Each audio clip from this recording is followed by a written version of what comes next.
Mám pocit, že kluci berou to, že holka bere antikoncepci jako samozřejmost. Pokud máš jinou zkušenost, gratuluji. Já mám zkušenost jinou. Můj první partner řekl, že se mnou nebude spát, dokud nebudu brát hormonální antikoncepci, protože potom budeme mít jistotu. On to tak praktikoval i se svými bývalými partnerkami a prý to nikdy nebyl problém. Přiznám se, že pro mě to tenkrát taky nebyl problém, protože jsem nevěděla to, co vím teď. A další partneři mi přišlo, že to pak brali jako samozřejmost. Nejčastější otázka před stykem byla: bereš prášky? Brali to jako samozřejmost, že já jako žena se chráním, že beru hormonální antikoncepci. Zaráží mě, že nikdy nekontrolovali, jestli skutečně beru. Vždycky ta zodpovědnost padla na mě jako na ženu. A nikdy jsem nenarazila na chlapa, který by jako první možnost před stykem táhnul kondom. A jaké důvody je většinou k tomu vedly?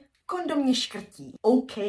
Ale existuje tolik velikostí a tolik druhů a tolik síly vlastně té bariéry. Je to jako lízat zmrzlinu přes sklo.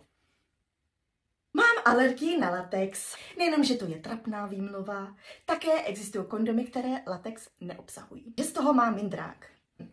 Nebudu komentovat. Možná by si měl mít spíš mindrák z toho, že když ho nebudeš používat, že můžeš třeba chytnout nějaký nemoci. Já nevím. Budu si dávat pozor. Pre ejakulátu jsou spermie, takže teoreticky, i když si dáváš pozor, tak ta holka může otěhotnět. Co místo výmluv, zjistit si za prvé, že antikoncepce je velmi škodlivá. Teda když nebudete používat kondom, tak stejně je XY dalších jiných způsobů, jak se můžete chránit nehormonálně. Proč to kluci berou jako samozřejmost?